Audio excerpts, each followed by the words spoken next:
그래서 뭐냐, 인생을 살아가다 보면 크고 작은 문제에 봉착할 때가 있다. 도저히 해결의 실마리가 보이지 않아서 자포자기하고 모든 거 포기하고 싶을 이런 상황도 만나게 된다는 거예요. 그러나 우리는 믿음으로 이 모든 것을 극복해야 하고 이겨야 할 줄로 믿습니다. 여러분, 지금 여러분의 현실이 어떻든 포기하지 마세요. 절망하지 마세요. 이 시간 하나님께서 여러분을 다시 일으켜 세워주시는 은혜 주시기를 주의 이름으로 축원합니다. 성공한 사람들 가운데는 실패를 딛고 일어선 사람들이 아주 많은데요, 나폴레옹은 수필가로 실패했으며 세익스피어는 양모 사업가로 실패했고, 링컨은 상점 경영인으로 실패했으며, 그랜트는 제역업자로 실패했습니다. 하지만 그들 중에 공통점이 있다면 어느 누구도 포기하지 않았다는 거예요. 오히려 다른 분야로 옮겨가서 그 분야에 적극적으로 도전함으로 성공하는 사람들로 남을 수가 있었습니다. 여러분, 승리의 147, 805라고 하는 법칙이 있습니다. 에디슨이 여러 발명품을 만드는데 147번이나 실패했고, 라이트 형제가 비행기를 발명해서 하늘에 띄우는데 805번이나 실패했다는 거예요. 그런데 이들의 공통적인 마인드는 뭐냐면, 나는 실패한 게 아니다, 내가 실험을 한 거다. 나는 실패한 게 아니고 내가 연구를 한 것이다. 여러분, 우리 생각과 너무 다르지 않아요? 우리 같으면 한 번, 두 번 실패하고 자포자기하고 이제 더 이상 안 돼, 못해, 끝난 거야, 이러기 쉬워요. 그런데 이들은 실패를 오히려 실험하고 연구하는 과정이라 이렇게 받아들였어요. 여러분, 그러니까 최소한 이 정도 실패하기 전까지는 나는 실패했다, 이제는 끝났다, 이 소리 하지 말라는 거예요. 에디슨은요, 전구 하나를 개발하는데 1200번을 실패했대요. 그런데 그는 뭐라고 그랬냐면, 나는 1200번 실패한 게 아니라 1200번을 실험하고 연구를 했다. 또 나는 1200번 실패한 게 아니라 1200번을 문제를 제기하고 답을 달았다, 이랬다는 거예요. 굉장히 긍정적이잖아요. 아마 몇 주 후에 언제 나올지는 몰라요. 아직 설교를 작성하지는 않았지만, 이게 과학적으로, 의학적으로 우리가 어떻게 행동하느냐에 따라서 어떤 결과가 나오는지를, 그거 미국에서 데이터 낸 걸 가지고 제가 설교를 서론을 하고, 그렇다면 우리가 성경대로 어떻게 살아야 될 건가 하는 설교를 할 날이 올 거예요. 아직 바빠서 설교는 준비 못했어요. 이건 벌써 수주 전에 된 설교인데 이 시대 상황하고 너무 잘 맞아, 오늘 내가 설교하다 보니까. 여러분, 성도는 넘어지지 않는 존재가 아니라 넘어졌더라도 다시 일어나는 게 믿음의 사람인 줄로 믿습니다. 다시 일어서며 하나님의 은혜와 영원한 것을 배우게 되는 거예요. 그래서 실패를 통하여 많은 경험을 얻게 되고 거기서 무언가 만들어내듯이, 우리들도 실패를 통해서 하나님의 섭리를 깨닫게 되고 하나님의 그 계획을 발견할 수가 있게 되는 거예요.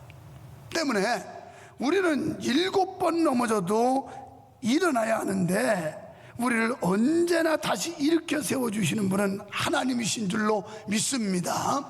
잠언 24장 16절에 이렇게 말씀을 해요. 대저 의인은 7번 넘어질지라도 다시 일어나려니와 악인은 재앙으로 말미암아 엎드러지느니라. 아멘. 여러분이 거룩한 하나님의 백성임을 인정하시면 아멘 합시다. 이게 의인이에요. 믿음으로 의롭게 된 거예요. 그런데 의인은 7번 넘어져도 8번 일어난다, 믿음의 사람이에요. 그런데 악인은 그냥 넘어지면 망한다, 이런 말씀이 있죠. 그래서 여기서 나온 말이 7전 8기라는 거예요. 오늘 우리의 믿음은 절대 전능하신 하나님을 보기 때문에 그분이 나를 일으켜 준다고 믿는다면 우리 오뚜기 신앙을 가져야 돼요. 넘어졌다고도 빨딱빨딱 일어날 수 있는, 그리고 우리가 긍정적인 마인드, 생각을 가지고 긍정적인 시각을 가져야 되는 거예요. 그러다 우리는 절망과 좌절, 실패와 이런 것을 딛고 다시 일어날 수 있는 용기를 갖게 되는 줄 믿습니다.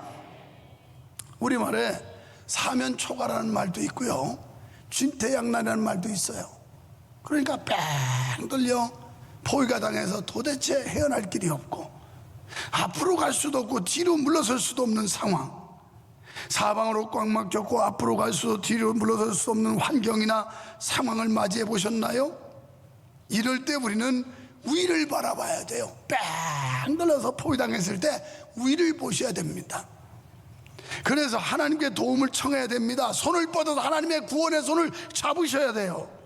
바울은 고린도후서 4장 8절로 9절에서 이런 말씀을 했어요. 우리가 사방으로 우겨쌈을 당하여도 쌓이지 아니하며 답답한 일을 당하여도 낙심하지 아니하며, 사방으로 우겨싸임을 당해도 쌓이지 않은 자유함이 있다는 거예요. 답답한 일을 당하여도 낙심하지 않는다는 거예요.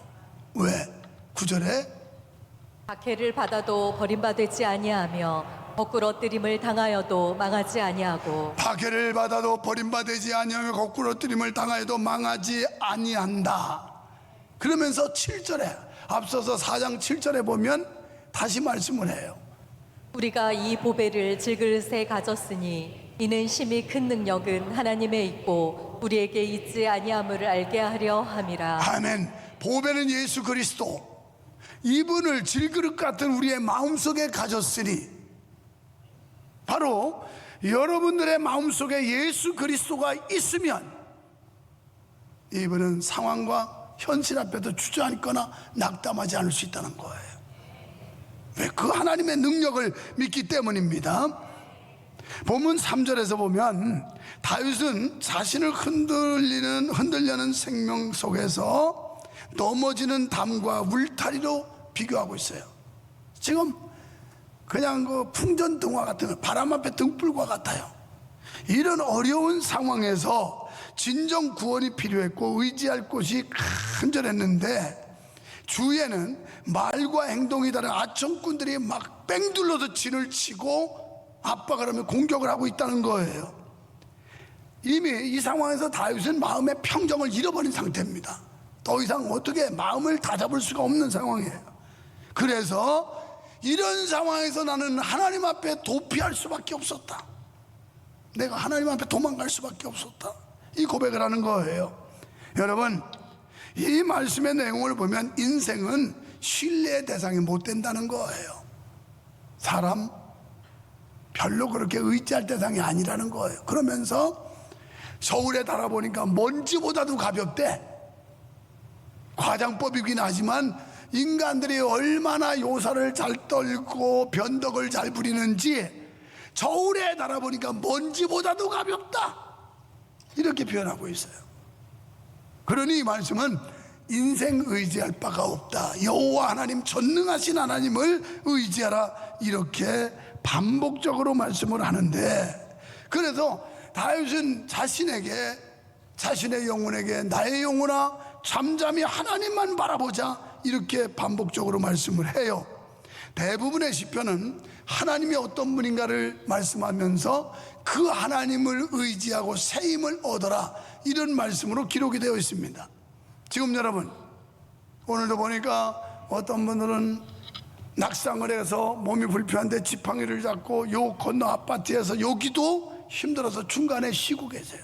자, 우리 교회가 얼마나 좋은 교회인지 중간중간에 의자를 만들어놔서 쉬었다 갈 수 있다는 게 이게 보통 교회가 아니에요. 그래서 우리 장로님이 연세 들으신 은퇴한 장로님이 저 아파트 2단지에서 여기 오시는데 지팡이 짚고 와가지고 거기 쉬고 계신 거예요. 아유, 장로님 오시라고 애쓰셨네요. 내가 보고는 들었는데 몸에 어디 뭐 무슨 문제 있었다고 들었는데, 그랬더니 낙상을 하셔서 그래서 몸이 자유롭지 못하다는 거예요. 어떤 분은 암병에 지금 압박을 받고 항암을 하고 암병과 싸우면서 모자를 덮어 쓰고 그러고 그 힘든 몸을 끌고 오는 분들도 봤어요. 지금 질병 또는 물질의 압박 때문에 가난, 또 교회 안에서 인간관계 때문에 사람 때문에 마음 상하고 마음 아파하는 이런 사람들, 사업이 엎치락뒤치락해서 갈 바를 알지 못하는 일, 직장에 오늘도 보니까 우리 안수 집사님이 자기 회사가 뭐 통합을 하면서 구조조정을 해서 사람을 떼야 되고 막 이런 작업 때문에 엄청나게 바쁘다 그런 얘기를 연말에 들었어요. 직장이 안정되지 못하고 직장이 불안하고. 여러분이 지금 이런 상태에 있습니까? 이런 어려움이 있습니까? 바로 이때가 잠잠히 하나님만 바라봐야 될 때인 줄 믿습니다. 하나님을 잠잠히 바라봅시다. 왜 우리가 하나님을 바라야 할까요? 1절에 나의 영혼이 잠잠히 하나님만 바라며 나의 구원이 그에게서 나오는도다. 우리를 기쁜 수렁에서 끌어올릴 분은 하나님이십니다. 구원이라는, 쉽게 표현하면 물에 빠져서 지금 죽어가는 사람에게 손을 내면서 거저 올려주는 게 구원이에요. 우리가 죄와 사망에서 멸망해서 구원받았다는 것은 지옥의 형벌 불구덩이에서 하나님께서 예수 그리스도를 통해 우리를 끌어올려 주신 게 구원인 거예요. 우리가 절망적 상황, 헤어날 수 없는 그런 어려운 환경에서 우리를 구원하실 분은 하나님밖에 없다는 거 믿어지시기를 바랍니다. 그래서 이사야 43장 11절에서 이사야 선지자는 나 곧 나는 여호와라 나 외에 구원자가 없느니라. 아멘. 하나님 외에는 구원자가 없다는 거예요. 그래서 오늘 말씀 5절에도 보면 나의 영혼이 잠잠히 하나님만 바라라. 물은 나의 소망이 그로부터 나오는 도다. 우리에게 희망은 하나님의 구원이 결실을 맺을 때까지 기다리게 합니다. 여러분이 진정으로 희망이 있다면 소망이 있는 사람은 포기하지 않습니다. 낙담하지 않습니다. 절망하지 않습니다. 오직 하나님만이 우리에게 희망 주시고 구원 주시는 줄 믿습니다. 그래서 시편 기자는 121편 1절로 4절에서 내가 산을 향하여 눈을 들리라 나의 도움이 어디서 올까. 나의 도움은 천지를 지으신 여호와에게서로다. 여호와께서 너를 실족하지 아니하게 하시며 너를 지키시는 이가 졸지 아니하시리로다. 이스라엘을 지키시는 이는 졸지도 아니하시고 주무시지도 아니하시리로다. 아멘. 우리 하나님은 졸지도 않고 주무시지도 않고, 우리는 피곤하면 잠 안 자면 졸려요. 잠자야 되고 힘들면 쉬어야 하고. 그런데 우리 하나님은 전지전능하신 분으로서 그런 게 필요 없다는 거예요. 우리를 눈동자같이 지키시는 줄 믿습니다. 그래서 모세는 출애굽기 19장 4절에서 내가 애굽 사람에게 어떻게 행하였음과 내가 어떻게 독수리 날개로 너를 업어 내게로 인도하였음을 너희가 보았느니라. 아멘. 이 말씀은 너희를 애굽에서 불러내서 내가 독수리 날개 위에 업듯이 너희를 인도해 주었다. 한 해가 저물어가는 이 마당에 여러분 신호애락이 교차했을 겁니다. 삶의 곤고 속에서 좌절과 절망과 낙담과 한숨과 원망도 없지 않아 있었을 것입니다. 그러나 우리 하나님께서 때에 따라 우리와 함께 하셨고 우리를 도와주시고 우리를 인도하시고 안아주신 줄 믿으시면 아멘 합시다. 어떤 사람이 천국에 갔대요. 예수님이 마중 나와 맞이해 주시는데 자기가 살아온 인생길을 뒤돌아봤더니 발자국이 2개가 있는데 편편하고 좋을 때는 2사람 발자국이 있는데 돌짝밭, 가시덤불 이런 데는 1사람 발자국밖에 없었던 거예요. 예수님, 그럼 그렇죠. 내가 세상 살면서 얼마나 어려움이 많았는데 예수님 평탄하고 안전할 때는 나랑 같이 하더니 아니 내가 진짜 어려울 때는 어디 갔다 오셨어요? 내가 힘들어 죽을 뻔했다고요. 그러자 예수님께서 빙긋이 웃으시면서 야야, 그게 아니라 가시밭 돌짝 빠질 때는 내가 너를 업고 지났다. 그래서 발자국이 하나밖에 없다. 오늘 모세가 출애굽기 19장 4절에서 독수리 날개 위에 업고 가듯이 출애굽한 이스라엘 백성들을 그렇게 안전하게 지켜주신 하나님이 오늘 이 땅에 살고 있는 우리들도 그렇게 지켜주신다는 사실을 믿어지시기를 바랍니다. 시편 42편 5절에 내 영혼아, 내가 어찌하여 낙심하며 어찌하여 내 속에서 불안해하는가.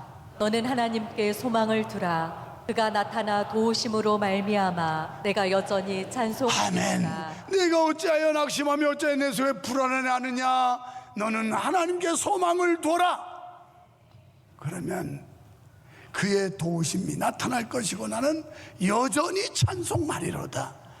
이런 삶이 되시기를 주의 이름으로 축원합니다. 오늘 본문에 바라라는 단어가 반복적으로 나오죠. 나의 영혼아, 하나님을 바라라. 이것은 기다리라는 뜻이에요. 기다리라. 다윗은 자신의 인생 가운데 가장 처절한 순간에도 이렇게 외쳤어요. 나의 영혼아, 잠잠히 하나님을 바라라. 여기서 영혼은 자신의 전 인격을 포괄적으로 나타내는 말로 잠잠히 하나님만 바란다는 것은 인간적인 수단을 내려놓고 하나님만 바라봤다는 겁니다. 성경에서 대표적으로 하나님만 바라본 사람이 있는데 그가 바로 모세입니다. 출애굽한 이스라엘 백성들 홍해 앞에서 진퇴양난이었고 광야 40년 지날 때 난감한 일이 한두 가지가 아니었고 이럴 때 그는 홍해 앞에서 출애굽기 14장 13절에서 백성들에게 이렇게 외쳤어요. 모세가 백성에게 이르되 너희는 두려워하지 말고 가만히 서서 여호와께서 오늘 너희를 위하여 행하시는 구원을 보라. 너희가 오늘 본 애굽 사람을 영원히 다시 보지 아니하리라. 아멘. 너희는 두려워하지 말고 가만히 서서 여호와께서 오늘 너희를 위하여 행하시는 일을 보라. 이 보는 역사가 있기를 축원합니다. 하나님이 이렇게 역사하셨어요. 하나님이 이렇게 나를 도와주셨어요. 하나님이 나를 이렇게 구원하셨고 내 사업과 직업을 이렇게 인도하셨어요 하면서 이 아름다운 하나님의 역사, 하나님의 영광을 보는 일이 있기를 축원합니다. 여기서 바라본다는 것은 하나님 앞에서 기다린다는 뜻인데 역시 이것은 수동적으로 기다리는 게 아니고 하나님을 신뢰하며 하나님의 하실 일을 기대하면서 바라보는 거예요. 구체적으로 그것은 기도입니다. 수동적으로 죽치고 앉아있지 말고 하나님 앞에 부르짖어 적극적으로 마음을 토하라는 거예요. 그래서 사람 앞에서는 잠잠히 침묵하지만 하나님 앞에 부르짖으라, 하나님 앞에 토하라고 말씀하고 있어요. 8절에 사시는 하나님 앞에 토하라.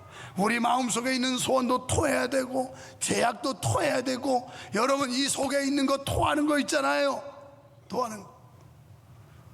옛날에 우리는 민간요법으로 먹고 체하면 급체하면 손가락 넣어가지고 토했어. 와 해가지고 그러면 속에 있는 거 이거 나오면 속이 좀 시원해졌어. 오늘 하나님 앞에서 우리의 죄악된 거, 타락한 거, 악한 거, 낙심하는 거, 이것들을 토하라는 거예요. 하나님 앞에 제게 이런 사정이 있고 이런 형편이 있고 이런 어려움이 있고 이런 아픔이 있고 지금 이런 처지예요. 하나님이 토하라는 거예요. 8절에서 사시는 하나님 앞에서 토하라는 이 말씀은 여러분의 체면을 내려놓고 솔직하게 여러분 마음에 있는 것들을 토해내시라는 그런 말씀의 뜻입니다. 사람들 앞에 토하지 말고 하나님 앞에 토해내세요. 하나님은 마음이 상한 자를 가까이 하십니다. 치유해 주시는 줄로 믿습니다. 신앙생활에 있어서 가장 중요한 것은 시선이에요. 지금 닥쳐있는 현상을 보지 말고 저 위에 계신 하나님을 보세요. 기적은 언제 일어나느냐? 하나님의 시선과 나의 시선이 마주칠 때 기적이 일어나는 겁니다. 불꽃 같은 눈으로 지금 보고 계신데 우리는 자꾸 하늘 팔고 엉뚱한 데만 보고 다녀요. 그러니까 역사가 안 일어나는 거예요. 하나님의 시선과 나의 시선이 마주칠 때 그때 기적이 일어나는 겁니다. 주님 바라보시기 바랍니다. 하나님을 기대하시기 바랍니다. 하나님의 능력을 믿기 바랍니다. 구원의 역사를 기대하시기 바랍니다. 여러분, 사업도 구원해주고 직장도 구원해주고 육체도 구원해주고 가정도 구원해주고 이 위대하신 하나님을 바라보시기를 주의 이름으로 축원합니다. 하나님 아버지 감사합니다. 나의 영혼아 잠잠히 하나님을 바라라. 시끄럽게 인간 소리 떠들지 말고 불평하지 말고 하나님을 기대하며 하나님께 소망 걸고 하나님을 바라보고 믿음으로 행하는 우리들 되게 하여 주시옵소서. 예수님 이름으로 기도하옵나이다. 아멘.